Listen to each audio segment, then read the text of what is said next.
겨울이 되면 냄새가 거의 안 납니다. 그런데 봄이 되면 향긋한 냄새들이 우리 코끝을 자극하기 시작하죠. 점점 생명이 um터갈수록 그런 꽃의 향기들, 주변의 향기들이 가득합니다. 목련도 참 그 향기가 괜찮고 장미도 괜찮은데요. 저는 우리 교회 전에 이제 무너뜨리기 전에 우측에 보면 찬양대 쪽에 보면 라일락이 있었던 것 같아요. 그래서 다른 데서는 잘 맡아오지 못했는데 봄이 되면 그 라일락 향기가 났던 것이 참 기억이 납니다. 이렇게 많은 주의 향기가 날리듯이 저와 여러분의 삶에 그리스도인들의 삶 가운데에 그리스도의 향기가 나타나기를 주의 이름으로 축원합니다. 우리 이 땅 가운데 그리스도의 향기를 드러내야 되지만 가면 갈수록 그리스도의 향기가 사라지고 약해지는 것을 보게 되는데요. 오늘 바울의 모습을 통해서 또 그의 권면을 통해서 우리가 이 시대에 어떠한 향기를 드러내야 될지 함께 살펴보는 시간을 갖도록 하겠습니다. 우리가 살펴본 이 7절 그리고 그 앞부분 1절부터 11절까지의 내용은 바울의 사랑의 향기의 그런 모습들을 보이고 있습니다. 1절부터 4절까지 그가 보인 눈물에 대한 모습들을 이야기하고 있는데요. 바울이 고린도 교회를 개척하고 떠나 있는 사이에 자기의 사도직으로 말미암아 문제가 생겼습니다. 그리고 그 문제를 온전하게 수습하지 못했고, 그리고 그것을 수습하기 위해서 이 고린도에 방문하려고 합니다. 하지만 1절에 나오는 것처럼 고린도에 방문하지 않기로 그렇게 결심하죠. 왜냐하면 자기가 방문해서 문제를 해결할 수는 있지만 그로 말미암은 또 다른 문제들이 발생하기 때문에 차라리 내가 방문하지 않는 것이 그들에게 낫겠다라고 생각해서 방문하지 않았던 것이죠. 바울의 삶에 있어서 중요한 목적들이 몇 가지가 있었는데, 하나는 하나님의 영광을 위한 것이었고 또 하나는 양들을 위한 삶이었습니다.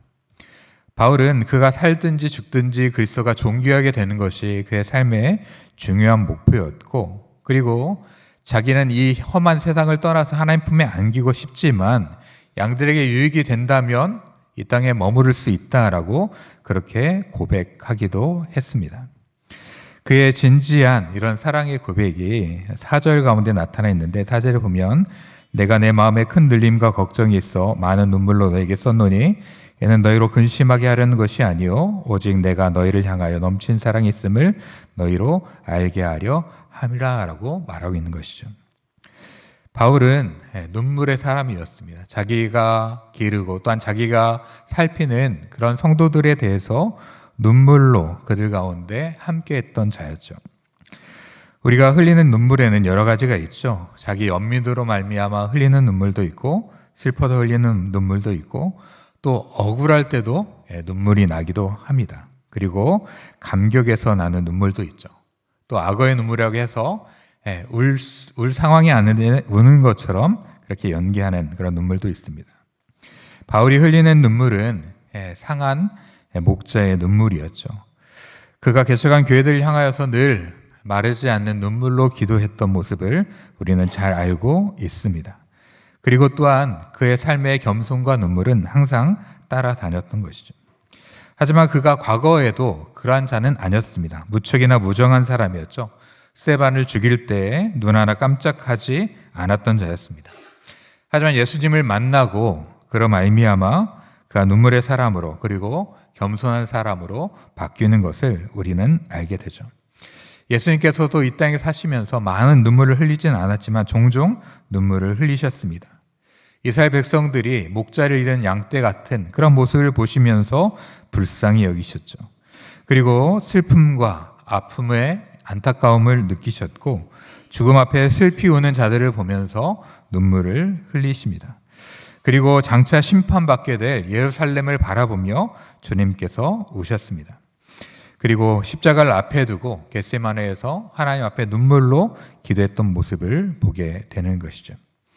히브리서 기자는 예수님의 생을 이렇게 묘사합니다. 히브리서 5장 7절에 보면 그는 육체에 계실 때에 자기를 죽음에서 능히 구원하실 이에게 심한 통곡과 눈물로 간구와 수원을 올렸고 그의 경건한 하심으로 말미암아 들으심을 얻었다라고 기록하고 있습니다.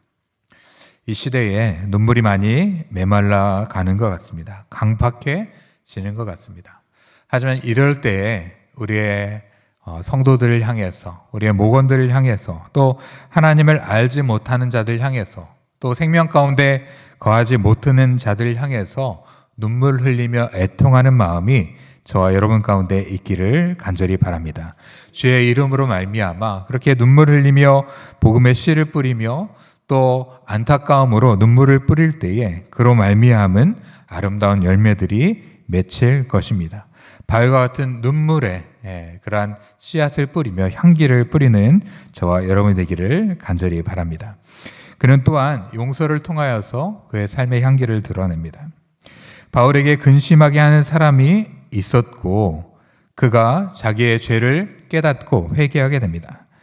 그런데 이렇게 회개한 자에 대해서 고린도 교인 성도들이 용서하지 못하는 것이죠. 죄를 지적하고 책망하는 것은 그로 하여금 바르게 세우기 위함인데 그가 회개를 했다면 용서해야 되는데 이 고린도 교인들 가운데 그들을 용서하지 못하는 자들이 있었습니다. 그래서 바울은 그가 회개했다면 그들을 용서함을 보이라라고 말하고 있는 것이죠. 왜냐하면 우리가 용서하지 않을 때 그것이 사단의 계략에 빠지는 것이기 때문입니다. 11절에 보면 이는 우리로 사탄에게 속지 않게 하려 함이라 우리는 그 계책을 알지 못하는 바가 아니로라 라고 기록하고 있습니다. 복음을 해방하기 위하여 용서하지 못하게 만들고 용서하지 못함으로 말미암아 그런 관계의 단절들, 파괴들, 얽매임들을 만드는 사단이 있기 때문에 내가 용서하였고 그리고 너희 또한 그가 회개하였다라면 용서하라 라고 말하고 있는 것이죠. 우리 형제가 범죄했을 때 회개하도록 돕는 것도 사랑으로 해야 될 뿐만 아니라 그가 회개하였을 때 용서하는 것도 사랑 가운데 이루어져야 될 줄 믿습니다. 이러한 용서의 향기가 나타나게 될 때 우리 공동체 가운데에 더욱더 큰 기쁨과 생명과 은혜가 흘러가게 될 줄 믿습니다. 회개하고 또 자신의 잘못을 용서를 구하고 또 인지할 때에 우리가 그를 용서하는 사랑을 보일 필요가 있는 것이죠. 많이 용서받은 자가 많이 용서하게 되어 있습니다. 많은 빚을 탕감받은 자가 많은 빚을 탕감할 수 있는 마음이 생기는 것이죠. 1만 달란트 탕감받았던 자가 100데나리온을 받았던 빚진 자를 용서하지 못했던 그 비유를 우리가 잘 알고 있지 않습니까? 바울은 그의 눈물로써 그리고 용서를 통하여서 그들 가운데 자신의 마음을 보이고 또 그리스도인으로서의 향기를 드러내고 있는 것이죠. 이제 본격적으로 12절부터 17절을 통해서 우리가 어떻게 그리스도의 향기를 드러내야 될지 바울이 이야기합니다. 특별히 바울은 승리하시는 하나님으로 말미암아 감사하는 마음이 그들 가운데 있었습니다. 우리 14절 말씀 같이 한번 보겠습니다. 시작. 항상 우리를 그리스도 안에서 이기게 하시고 우리로 말미암아 각처에서 그리스도를 아는 냄새를 나타내시는 하나님께 감사하노라. 아멘. 바울은 그의 삶 가운데 언제나 승리하게 하시는 하나님의 승리를 보았고 그리고 이 그리스도의 승리하게 하시는 모습을 통하여서 그 모습을 바라보면서 로마의 개선 행진의 모습을 떠올리게 되었던 것이죠. 당시 로마에서는 한 5천 명 이상의 병사가 참전하여서 그리고 승리를 이룬 그런 전투를 마치게 되었을 때 개선 장군을 위한 퍼레이드를 벌이게 되었습니다. 앞에는 고관들과 원로들이 자리하고 그리고 그 외에는 전리품이 그리고 포로들이 그리고 그 뒤에 제사장들이 향을 피우며 행진하고 그리고 맨 마지막에 개선 장군이 그 뒤를 따라가게 됩니다. 많은 시민들이 좌우에서 꽃과 색종이를 던지며 마음껏 축하해 주는 것이죠. 바로 이런 개선의 행렬을 기억했던 바울이 바로 죽음을 이기시고 부활하신 예수님으로 말미암아서 세상의 모든 죽음과 그리고 죄악들을 멸하시며 참된 승리를 주시는 그 하나님을 경험했던 것이죠. 그래서 그 하나님으로 말미암아 기뻐하며 감사하며 그리고 그 안에서 그리스도를 아는 냄새를 나타내시는 하나님께 감사한다라고 말하고 있습니다. 그리고 고린도전서 15장에서도 우리 주 예수 그리스도로 말미암아 우리에게 승리를 주시는 하나님께 감사하노니 그러므로 내 사랑하는 형제들아 견실하며 흔들리지 말고 항상 주의 일에 더욱 힘쓰는 자들이 되라. 이는 너희 수고가 주 안에서 헛되지 않은 줄 알미라 라고 말하고 있는 것이죠. 그리스도의 승리는 우리의 승리가 되고 또 그리스도의 승리로 말미암아 우리의 삶에 작은 승리들이 나타나게 될 때 그리스도의 영광과 그리스도의 놀라우신 향기를 드러내게 되는 줄 믿습니다. 뿐만 아니라 바울은 이 개선 행진 가운데 드러나는 제사장의 모습을 기억하며 다음과 같은 말을 이어갑니다.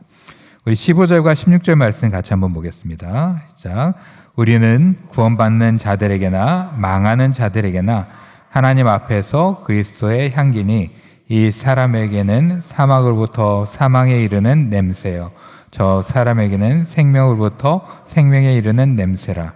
누가 이 일을 감당하리요. 아멘. 그 개선장군의 그런 행렬 가운데 향을 피우는 이방 제사장들이 있었습니다.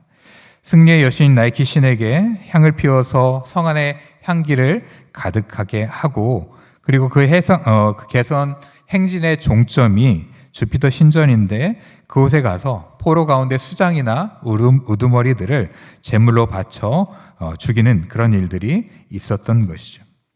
그래서 그 향기에 대한 이야기를 합니다. 이 향기는 승리한 자들에게는 기쁨의 향기고 승리의 향기입니다. 하지만 포로된 자들에게는 죽음에 이르는, 죽음이 점점 다가오는 것을 느끼게 하는 그러한 향기였던 것이죠. 바울은 벅찬 감동으로 누가 이런 일들을 감당할 것인가? 누가 그리스도의 이런 향기를 나타낼 것인가? 라고 질문하고 있는 것이죠. 어떤 자들이 그리스도의 향기를 나타낼 수 있는 것일까요?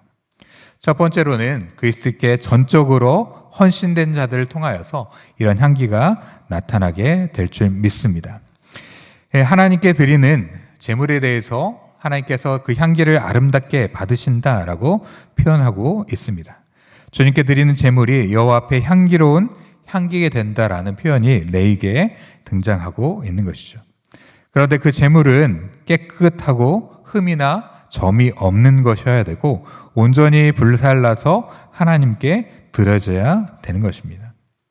우리의 삶이 하나님께 온전히 드려지게 될 때, 우리의 삶이 거룩함과 정결함을 향하게 될 때 우리의 삶을 통해서 그리스도의 향기가 나타나게 될 줄 믿습니다. 여러분, 사과를 딱 가지면 향기가 나잖아요. 그죠? 그런데 언제 향기가 가장 강하게 나는 줄 아십니까? 사과의 껍질을 벗기거나 아니면 사과를 한 움큼 아삭하고 베어 물 때 향기가 나게 되는 것이죠. 그리스도께 우리의 삶을 드리며 전적으로 헌신하게 될 때, 또 우리의 삶이 거룩함과 정결함을 추구하며 나아가게 될 때, 우리의 삶을 온전한 제물로 하나님 앞에 드리게 될 때, 그 일들을 통하여서 그리스도의 향기가 나타나게 될 줄 믿습니다. 하나님 앞에 우리의 마음과 또 우리의 생각과 우리의 몸과 우리의 모든 행동을 하나님 앞에 드리는 저와 여러분이 되기를 주의 이름으로 축원합니다. 특별히 오늘 전도국 중심으로 우리가 하나님 앞에 예배 드리고 있는데요. 하나님 앞에 전도를 통하여서 우리의 마음을 드릴 때에, 그리고 또 복음을 증거하는 일에 우리의 삶을 드리게 될 때에 그를 통한 아름다운 향기가 나타나게 될 줄 믿습니다.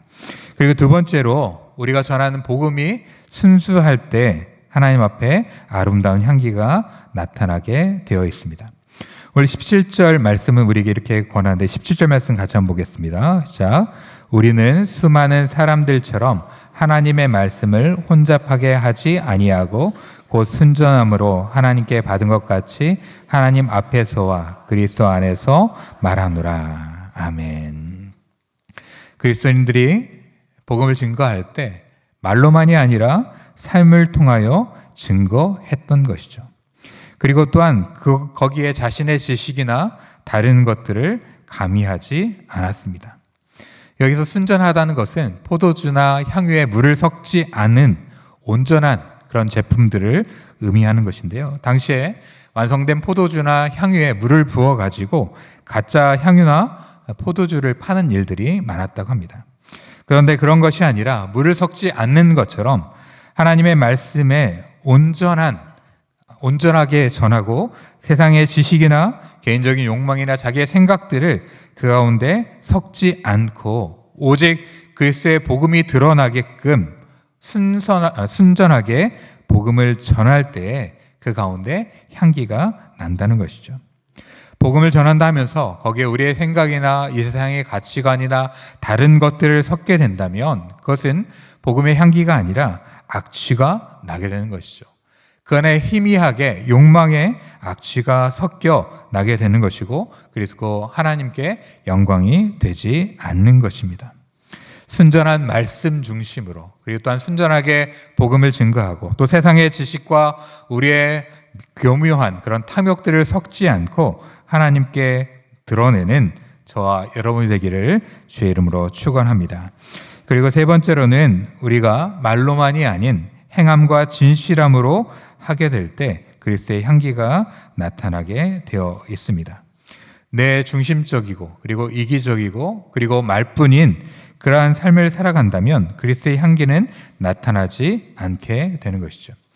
그래서 야고보서 1장 22절에 이렇게 말합니다. 너희는 말씀을 행하는 자가 되고 듣기만 하여 자신을 속이는 자가 되지 말라. 누구든지 말씀을 듣고 행하지 아니하면 그는 거울로 자신의 생긴 얼굴을 보는 사람과 같아서 제 자신을 보고 가서 그 모습이 어떠했는지를 곧 잊어버리거니와 자유롭게 하는 온전한 율법을 들여다보고 있는 자는 듣고 잊어버리는 자가 아니요 실천하는 자니 이 사람은 그 행하는 일에 복을 받으리라 라고 기록하고 있습니다. 말씀을 듣기만 하여서 자신을 속이는 자가 되지 말라고 합니다. 말씀을 들었다면 그 말씀을 삶을 통해 나타내는 자가 되어야 한다는 것이죠. 말씀을 듣고 잊어버리는 자가 아니라 그리고 듣기만 하는 자가 아니라 실천하는 자가 될 때 그 모든 행하는 일에 복을 받게 되고 그를 통하여서 향기를 드러내게 된다는 것이죠. 우리가 하나님의 말씀을 듣는 것은 무척이나 중요합니다. 그 말씀을 통해서 우리의 생각을 바꾸고 또 우리의 판단을 바꾸고 우리의 중심을 바꾸어 가기 때문입니다. 하지만 거기에서만 그쳐서는 안 되는 것이죠. 말씀을 듣는 것 그리고 생각이 바뀌는 것뿐만 아니라 우리의 태도와 우리의 행동이 바뀜으로 말미암아서 그 말씀이 우리 가운데 온전하게 살아 움직이게 될 때 그리스도의 향기를 나타내게 될 줄 믿습니다. 거울은 우리의 아름다운 모습을 보여줄 뿐만 아니라 깨끗하지 않은 모습 역시도 보여주게 되는 것이죠. 우리 안에 있는 더러운 것들을 발견하고 하나님 앞에 회개하며 돌이키고 그리고 거룩함을 향하여 나아가게 될 때에 그러한 것이 우리의 삶을 통하여 나타나게 될 때에 하나님께서 영광 받으시고 그리스도인들을 향한 아름다운 향기가 나타나게 되는 것이죠. 주님께서는 마태복음 산상수훈을 마무리하시면서 이렇게 말씀하시죠. 내 말을 듣고 행하는 자는 반석 위에 집을 지은 것이고 말을 듣고 행하지 아니하는 자는 모래 위에 지은 어리석은 자와 같다라고 말씀하고 있습니다. 우리에게 들리는 말씀뿐만 아니라 우리의 바뀌는 생각뿐만 아니라 우리의 삶을 통하여서 구체적인 변화된 삶을 드러내게 될 때 그리스도의 영광이 그리스도의 향기가 나타나게 될 줄 믿습니다. 참으로 그리스도의 향기가 옅어지고 사라지는 그러한 시대입니다. 하지만 우리 거여 제일교회를 통하여서 그리스도의 아름다운 향기가 나타날 수 있게 되기를 간절히 바랍니다. 특별히 우리의 사랑의 향기가 나타나면 좋겠습니다. 다른 이들, 연약한 이들을 바라보며 안타까워하고 눈물 흘리는 그런 눈물의 향기 그리고 또한 정말 우리가 용서받았기 때문에 기꺼이 용서하고 받아들이는 용서의 향기가 우리 가운데 나타날 수 있게 되기를 바랍니다. 뿐만 아니라 믿음의 삶, 그리스도의 중심의 삶 그리고 또한 우리의 삶을 통하여서 구체적인 향기가 나타나게 될 때 하나님의 영광이 우리 가운데 임하게 될 줄 믿습니다. 우리의 신앙은 예수님을 아는 것 그리고 지적인 동의만을 이야기하는 것이 아닙니다. 그것을 통하여서 우리의 삶의 변화를 일으키고 구체적인 삶으로 나타나게 될 때 그리스도의 향기가 나타나게 되는 것이죠. 이를 통하여서 그리스도의 나를 바라보며 그 향기로 말미암아 우리는 기뻐하게 될 것입니다. 또한 이렇게 향기내는 삶을 통하여서 하나님을 받아들이지 못했던 자들이 주님께 돌아오게 될 것입니다. 그리고 끝까지 그것을 거부한 자들에게는 그것이 죽음에 이르는 향기가 되어 하나님의 심판의 때에 그들의 변망치 못하는 그러한 하나님의 살아계신 모습이 될 수 있을 것입니다. 겨울이 지나고 봄이 되며 이것저것에서 향기가 풍겨납니다. 자연의 향기뿐만 아니라 우리의 삶을 통하여서 또한 전도를 통하여서 또 우리의 삶의 여러 환경들 속에서 그리스도의 향기를 드러내는 다양한 삶의 모습들과 순종을 통하여서 그리스도의 향기를 드러내고 아름답게 서는 저와 여러분이 되기를 주의 이름으로 축원합니다. 같이 기도하겠습니다. 사랑과 은혜의 주님, 우리를 주님 앞에 늘 서게 하심에 감사합니다. 하나님의 말씀을 통하여서 우리를 보게 하시고 우리를 깨닫게 하시며 그 말씀이 우리 가운데 살아 역사할 수 있도록 주님 은혜를 내려 주시옵소서. 바울이 보였던 눈물과 그리고 용서를 통한 사랑의 향기를 우리가 보게 됩니다. 하나님을 사랑하며 그 안에 거하는 자들이 이러한 타인을 향한 긍휼함의 눈물과 그리고 용서를 통한 사랑을 보여야 될 줄 믿습니다. 우리 가운데에 더욱더 큰 용서가 나타나게 하시고 큰 사랑이 나타날 수 있도록 주님 은혜를 내려 주시옵소서. 또 우리가 주께 전적으로 헌신하고 그리고 순수한 복음 가운데에 서 있으며 또한 말과 혐한이 아닌 우리의 삶을 통하여 복음의 모습을 나타내게 될 때 그것이 그리스도 앞에 아름다운 향기로서 드러나게 될 줄 믿습니다. 하나님 아버지, 이 봄처럼 우리의 삶 가운데, 우리의 교회 가운데에, 우리의 믿음의 사람들의 인생 가운데에 그리스도의 향기가 더욱더 충만하게 나타날 수 있도록 우리 하나님 역사하여 주시옵소서. 특별히 거여 제1교회를 통하여서 또한 전도국을 통하여서 아름다운 향기들이 넘쳐날 수 있도록 주님 은혜 내려 주시옵소서. 거룩하신 예수님의 이름으로 간절히 기도합니다. 아멘.